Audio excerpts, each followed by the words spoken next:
ashtray under the cushions, shook all my blue jeans, spent all day looking for enough change to get the rent paid, just so I can hang here another week. Yeah, I've been passed on, shown the way out. Wore out these steel toes, kicking some doors down. Just need that one chance. Don't tell me that I can't. I gotta do it, man. Ain't got no plan B.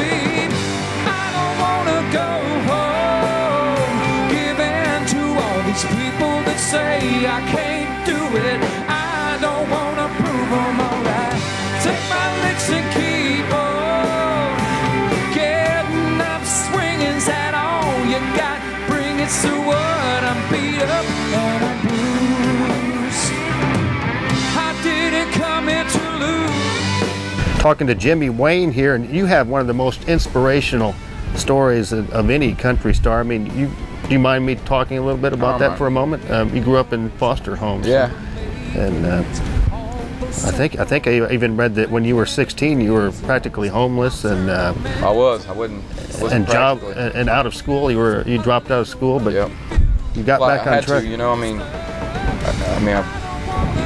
it was one of those situations that I was in where, you know, I moved around so much as a kid. You know, my mom was in prison, and in prison twice, and my dad was gone. But I don't know, it got to a point where I'd moved around to so many different homes. I felt like that living on my own would be the answer, but it wasn't. You know, I ran away and ended up living on the street, and it was just going downhill.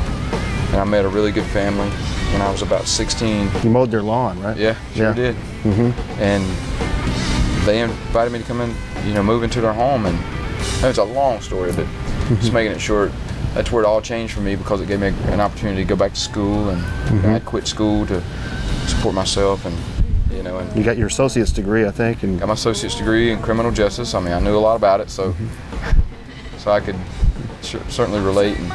And you know, there's a song on my current CD, Do You Believe Me Now? There's a song called Where You're Going that I wrote from that experience. You know, when I was at that college, we went back to visit a detention center, and that night I was, well, that morning that we were visiting that detention center, there was a staff member that walked out, and I remember him saying, you know, "Good morning, this is the Dallas Detention Center." It was Dallas, North Carolina. And here we have all kinds of trash, and I never forgot that. And I never forgot him saying that, and I knew in my heart, I was like, man, if he only knew I was here. Right. And I raised my hand. I just couldn't hold it in. I told him, I said, hey man, my cell used to be the last one on the right. Wow. And what was really ironic was the staff member that locked me up that night on my 15th birthday. So he didn't even recognize. He didn't recognize. He'd seen so many people since then. And it was just one of those things that stayed on my mind for a long time. I wanted to write a song about it, so I wrote a song called Where You're Going. And you know, when I visit these facilities, you know, all around the United States, I sing that song, you know, and hope that it gives somebody else some hope, you know. Sure, you're definitely an inspiration. What a story. Last thing I wanted to ask you about, though, is Sarah Smile. You did that with Daryl Hall and John Oates. I did, man. Guys from my era. I like those guys. And you're not that old. He's trying to act like he's old. I'm 50, okay? You 50? Yeah. Wow. Yeah, I have an incredible story, too, but can't talk about that. No, plastic surgery. No, but just kidding. But you did something with them? Has that been released yet? You know what? As of today, it's kind of leaked, if you will, and that's a term that they use in Nashville. They leak it out, but it's on the internet. Well, it's been played already on some radio stations. As of this morning, that's a great tune. I'd like to hear that. Well, it's a song that got me my record deal. You know, I heard it on a Hall & Oates Greatest Hits CD about 13 years ago, and fell in love with the song. I learned it.